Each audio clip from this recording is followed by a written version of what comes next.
So, naabot din kita. Narating din kita. Welcome to Bicolandia. Eto, park kami. Papicture ako dito. Ito yung talagang hinintay ko eh. Ito mo so, Camarines Norte, gateway to Bicolandia. Tagkawayan talaga oh. To Tagkawayan town. So, Tagkawayan.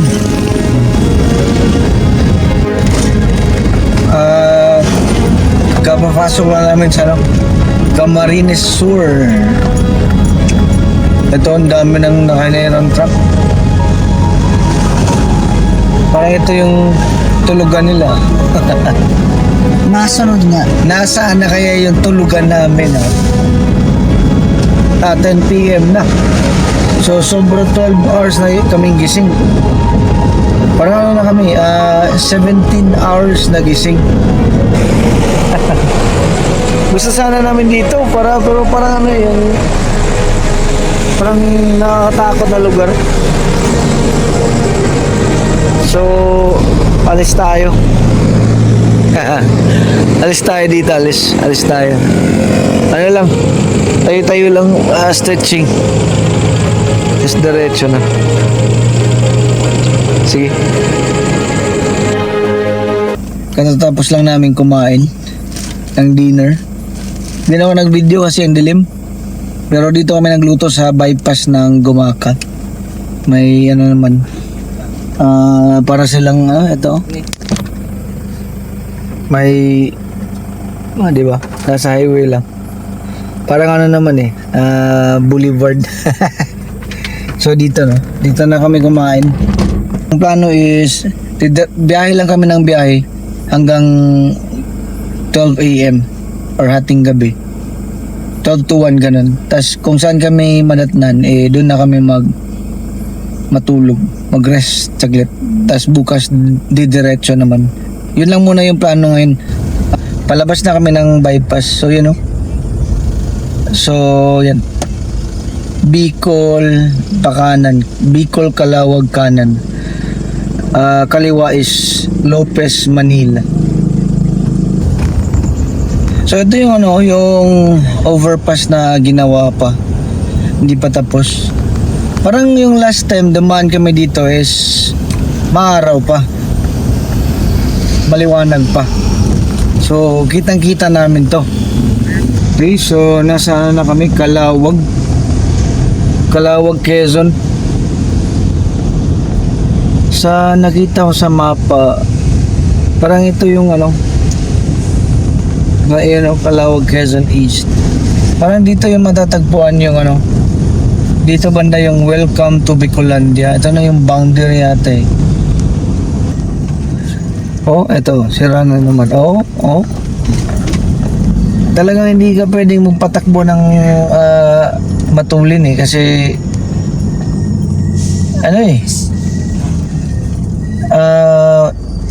mabubulagta ka na lang.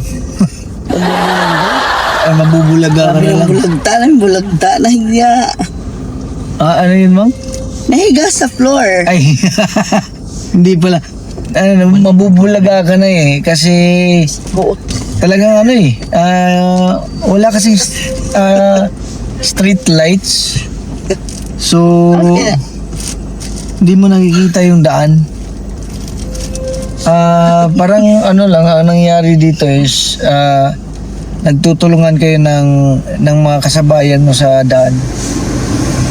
Kasi yung mga ilaw nyo nagbigay liwanag sa daan. Hindi pa rin namin nadaanan yung yung Welcome to Bicolandia. Ay, di mo hatag.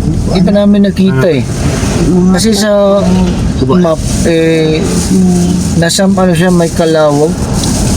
Kanina pa kami sa Calawag. Wala pa rin. Baka anytime meron na yun. Madaanan namin yun.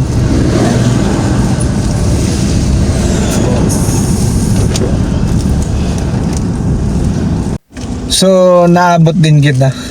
Narating din kita. Welcome to Bicolandia. Eto, park kami.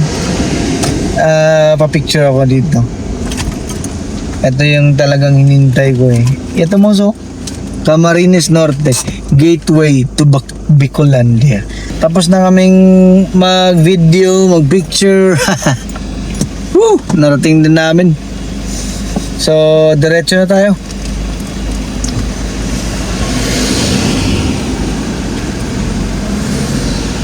So, tuloy-tuloy pa rin yung biyahe namin. Time check tayo, 9:25 PM. So, may ano pa tayo may 2 oras at kalahati pa na tuloy-tuloy yung biyahe. So, parang itong lugar na to, malapit sa boundary. Parang ito yung stopover ng mga tao. You know, daming bus tsaka sasakyan, mga private vehicles. Parang dito na yata natutulog ang mga tao. Parang ito na yata. Uy, lo. Alim. Okay, so may nadaanan kaming ano to? Art Quezon. Okay.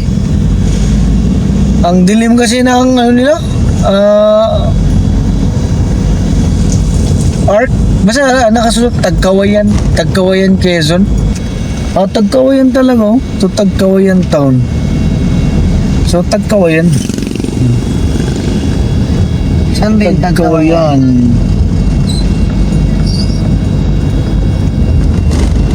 Pero yung Tagkawayan mga Quezon yun. Di ba? Oo. Tapos nakalagay rin to Tagkawayan town. So ano yun? Quezon pa? Oo, Quezon.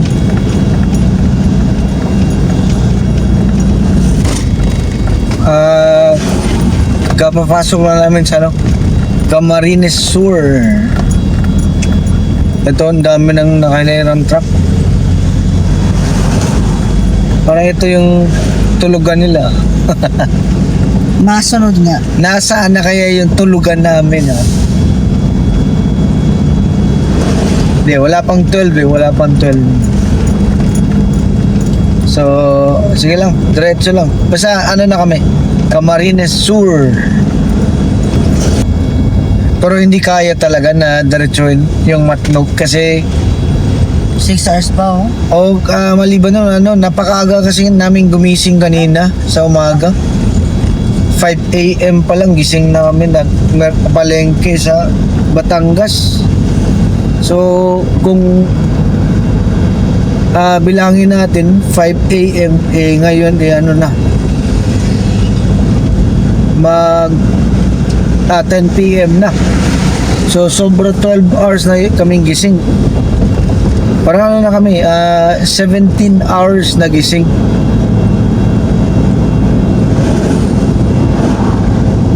So kailangan din ng katawan ng pahinga. Okay, so parang nasa Tagkawayan pa kami. Lalakas ng mga takbo ng mga sasakyan dito. Grabe. Pero madilim na. Ito yung sasakyan Ano lang kami rest ng konti. Nakakapagod din. Talaga nakakapagod yung biyahe din. Nakakapagod. 17 hours na kaming gising. Rest lang ng konti, tas diretso na to. Diretso muna kami. Baka sa may naga na kami matulog. Gusto sana namin dito pero parang yung parang nakakatakot na lugar. So alis tayo. Alis tayo dito, alis tayo. Ano lang, tayo lang, stretching. Tapos diretso na. Sige. Good morning. So, kagabi nakatulog na kami sa lugar kung saan ako nag video. Nakatulog na kami nun. Hindi na kaya. Pero nung una hindi kami dumiretso, hindi kami parang nag-alangan kami. Pero maraming dumating na ibang sasakyan at doon na rin natulog. So kaya nag-decide kami na doon na rin matulog. Ayun, so mga ano rin 5 oras din yung tulog. Okay rin. Pero paputol-putol. 5:15 pa ngayon. 5:15 AM. So ano muna, ang gawin namin is magluto muna kami ng breakfast para kain muna before traveling again. Kasi parang dire-diretso na to yung biyahe namin. Baka mag-stop lang sana sa kung abutin ng alas 10 sa Legazpi, baka mag-stop dun. Punta ng SM, maki-CR na naman. Yun, so sige, luto muna kami ng breakfast dito sa highway lang. 5:15 pa naman, luto muna kami para kain muna. Sige. Okay, so luto muna kami ng breakfast dito lang sa highway. Highway ng Bicol. Hindi ko alam eksaktong pangalan ng lugar, pero okay na dito. May mga may mga parang ginawang panglutuan. Di pa kami nakalayo sa yung saan may kami natulog. Talagang lang lapit,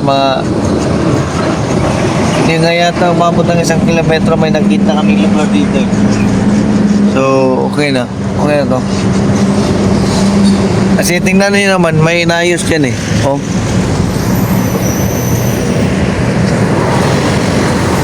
Inayos yung daan dyan so parang dito banda sa nilutuan namin is safe kasi wala namang makadaan dito.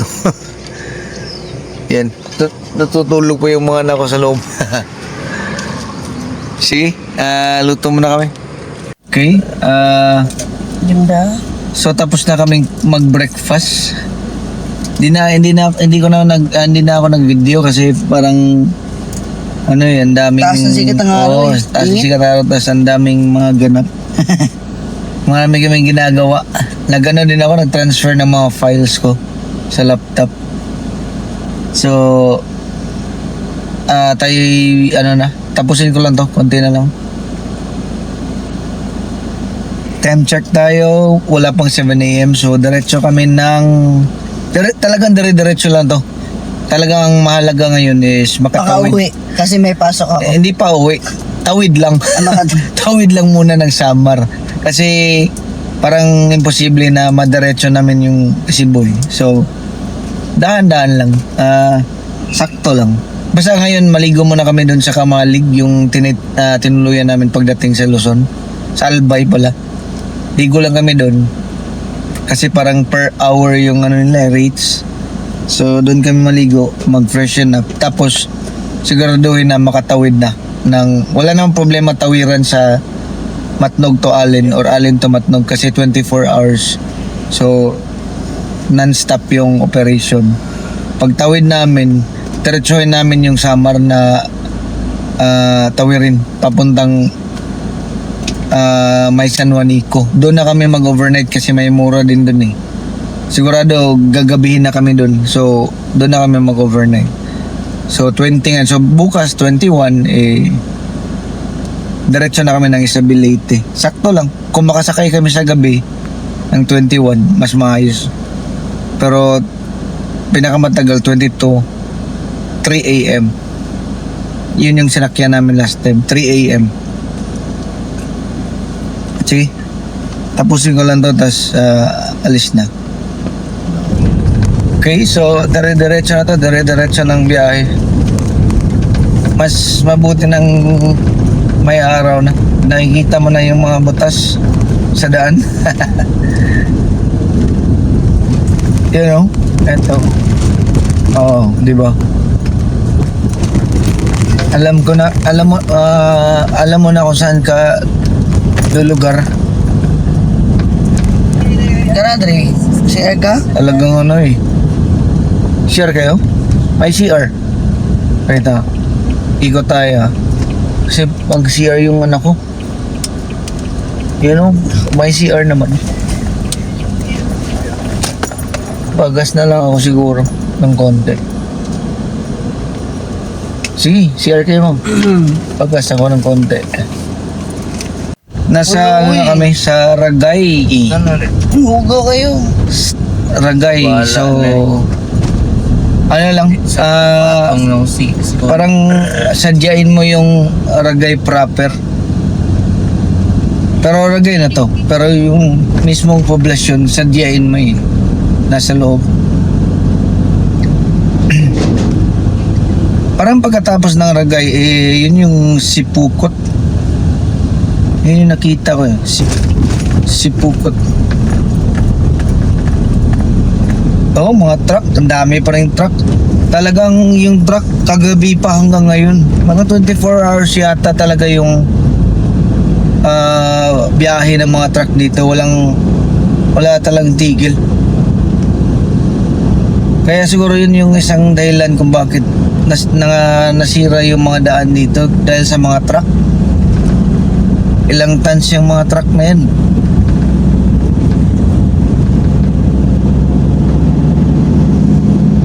So ganito lang yung technique pala dito sa Bicol.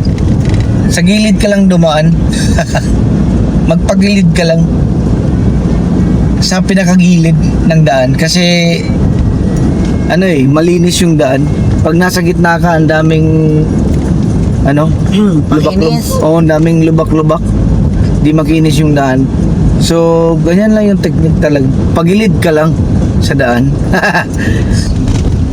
Okay. So, ito na pala yung likuan, no? So, Sipukot nga. Left Sipukot proper. Naga, Legazpi City. Right.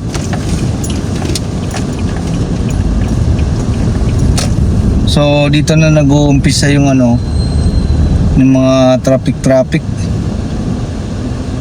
This way, ganun. Okay. So, may nasa na kami parang sentro na.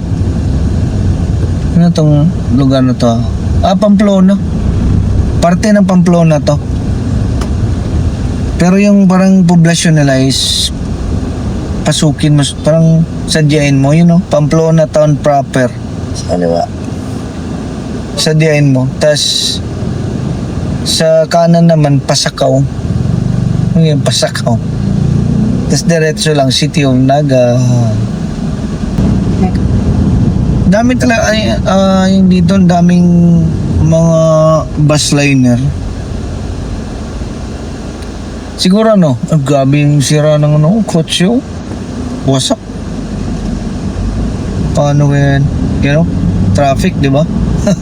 Kita nyo. Traffic talaga sa kaliwa. Rekta talaga yung daan dito, rekta. Pero ang daming truck na nakapark.